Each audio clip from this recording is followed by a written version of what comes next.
Hey, welcome back. Today we're on chapter 13 of our textbook Ethics for Massage Therapists. Today we're talking about the secrets to success. Success in the bodywork and massage profession. It's our first topic. So we're going to talk about a few key elements of success and why some therapists are successful where others fail. So many therapists and students are awed by the individuals who seem to always do the right thing, whose schedules are full with satisfied clients, and who truly love their work. Many massage and bodywork professionals make a very good living, are happy with the work and services that they provide for their clients, and are truly successful in their careers. And then on the opposite side of that, some therapists trained in bodywork start to develop their career, falter, then leave the profession disappointed that they seemingly could not be successful in the massage field. So it's important to understand why some individuals are successful and why some are not. So key elements to success, there's 3 characteristics we're going to discuss: mindset, connection, and focus. First off, the mindset, the frame of mind of new therapists entering the profession is very important. Wanting to help others, having compassion, and being nurturing are important keys. Someone who enters the field motivated solely on money is probably not going to be very successful, and they're going to be very disappointed when they realize that making $70 an hour doesn't necessarily mean you make $70 an hour. Those hours are not consistent every day, as well as out of that $70 an hour, you have overhead that's coming out of it. So you tend to be more disappointed if that's your sole focus for this career. However, massage therapists who are successful can make a truly good living out of massage therapy while still being devoted to their clients and putting their clients first and foremost in the profession. The mindset of a successful therapist goes beyond just wanting to help people while making a living. Successful therapists also enjoy the challenge of working with clients who need assistance to maintain or regain their health. Simply performing a good massage is not enough. You have to understand the dynamics of the human body, know how to work with those dynamics, and you have to be able to educate your clients about physical changes. These are the true key essentials to massage therapy, or to successful massage therapy. A therapist's mindset embracing professional ethics is also crucial. A client should never have to question a therapist's ethical foundation. Connection with clients is the second key to the successful practice. The first connection may begin on the telephone when the client makes the appointment, or in person when the client first enters your office to receive a massage. When you meet the client for the first time, during the first few moments, the connection between the two of you is already starting to develop. When 2 strangers meet at the first time, they instantly feel comfortable with each other, or one or both tend to put their guard up. They kind of feel resistant to that therapist or that individual. So clients are aware of how comfortable they feel with you during the intake interview. Their comfort level is affected even by your body language and the office atmosphere. The first few minutes with a client is crucial, and it strongly influences the development of the relationship you're going to have with that client.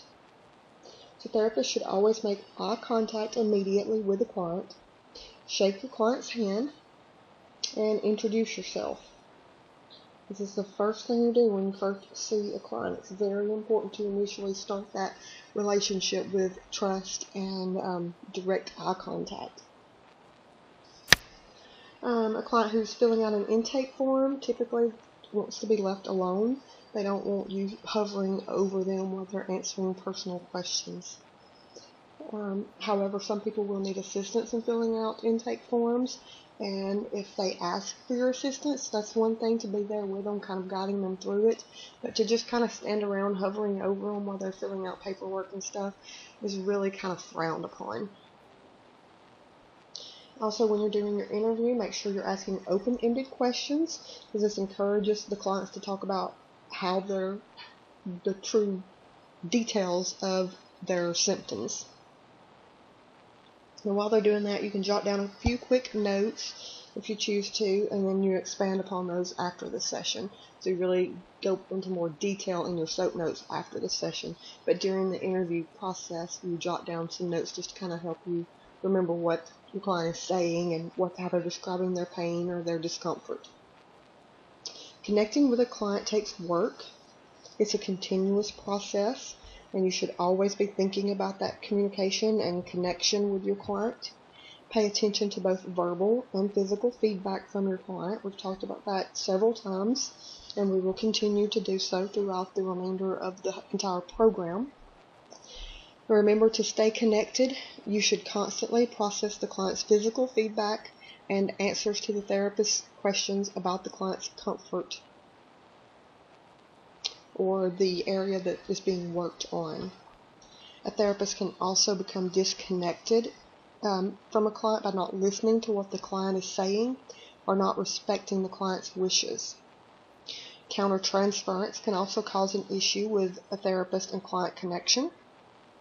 Issues may begin to surface if the therapist begins to transfer thoughts and emotions to a client, as discussed earlier.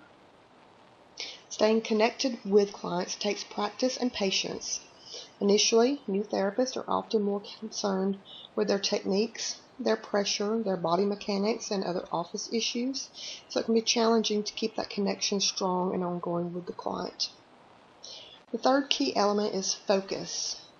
The mindset and the connection that the therapist has with clients require focus. Our clients expect us to focus on them during the session. Generally speaking, they don't want to hear about your life and your troubles and your pains or concerns. They want you focused on them. They want you to hear what they're saying.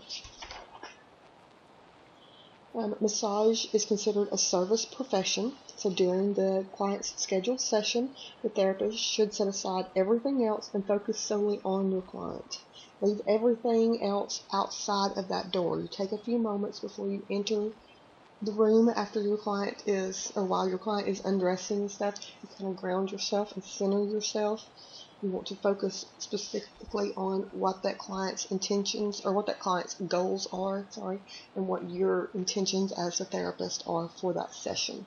So you want to really focus on letting go of everything else in the outside world, and it just has to be about you benefiting that client.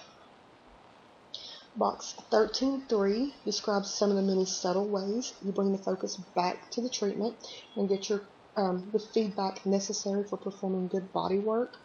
A lot of times our clients do tend to distract us and pull us away from our focus, so we have to be able to focus on them. So a couple of ways of doing that is bringing the client back to the table, like refocusing them on their breathing, you refocusing on your intent and your client's goals. Just focusing and the client. Before the session begins, tell the client that it is their time and they simply need to relax. If a client seems nervous, beginning each new part of the body with a very simple touch, such as gentle rocking and soothing, can help the client to relax further. If clients start talking too much, you can ask them to focus on a part of their body that you're working on, or ask them to focus on their breathing, as I said. And ask clients to take some deep cleansing breaths. And during the breath work, suggest that your clients try to let that part of the body go and relax into the table, as well as asking your clients to visualize their favorite place, such as the beach or a cool meadow, can also help to refocus the client in the session. So why are therapists successful? Massage therapists and body workers are successful when they know the expectations of their clients and work to meet those needs. Body workers frequently receive work themselves, and as consumers, they know what they expect and when they receive body work. So these expectations are not much different from those of the general public that are receiving your massage services. So after you do exercise 13.1, you will likely see that the most, or even all, students have very similar expectations. So pay attention to the client's expectations is one of the key elements to success. And throughout this chapter, successful therapists offer their secrets about what works for them. Take those into consideration with your own profession. Key points. Each client is unique and presents a new challenge for the therapist. Clients will feel or not feel connected to the therapist. And clients expect therapists to focus only on them during their bodywork session. Ethics and success is the next topic. From this section, we'll talk about the importance of ethical behavior, the ethical behavior itself, and then making ethical behavior part of who you truly are. So while you're in school, you learn a great deal about anatomy, techniques, pathologies, and applications. While all of these are important, ethics is probably truly one of the most important things that you will learn during your school career. Knowing right and wrong is part of the self-exploration that therapists should do throughout their training, and clients need to know that they can trust the therapist who is providing their treatment. Ethical behavior for body workers means that the professional knows what is right and wrong when working with their clients. Clients expect us to always treat them properly, even though some may purposely or inadvertently challenge a therapist. Opinions may sometimes vary, however, about what exactly is appropriate in certain circumstances, and then that goes back, of course, to communication. Certain aspects of ethics in the bodywork profession are fairly clear, such as the principles of having no sexual contact with the client and maintaining confidentiality. These are easy to understand, and the violations can often be proved. And then on the other hand, you have the ethical areas, such as those involving referrals and scope of practice, which involve a more subjective issues. And the practicing professionals often have a variety of opinions when it comes to ethical issues. So in all cases, therapists should be aware that their behavior will constantly be judged and analyzed by others, including their present clients and the general public. Making ethical behavior part of who you are is our final topic under ethics and success. So far, we've talked about a lot of information and many ideas for new therapists to think about as they enter their practice. It's about thinking about how their practice can be perceived by clients and the public. New therapists are better equipped to start their careers. Ethics and ethical behavior can easily and should become part of who you are. Once you have taken ownership of a code of ethics, it will become part of your behavior and everyday activities. Many ethical principles and guidelines will soon seem common sense in your practice and become second nature to you. It's often a good idea to find a mentor from whom to seek advice and counsel when you have questions regarding ethics, as well as about business practices, treatment plans, conditions, or techniques. And again, we've talked about mentors in the past, just simply someone with more experience that you can go to for advice. Picking a mentor with a good reputation and experience in the field is important for your career. The mentor could be someone you're working for or who has his or her own practice. Many therapists begin working in a facility where other therapists also work, so some of those others in that facility can also be a good source of information to you. Key points under ethics and success. Clients should expect to be treated ethically. Therapists' behavior is judged by their clients and the public at all times. Working with a mentor will help with challenges and feedback, and ethical behavior will become part of who you are. So what successful people say? Most successful practitioners will tell you that ethical behavior is one of the key attributes of their successes.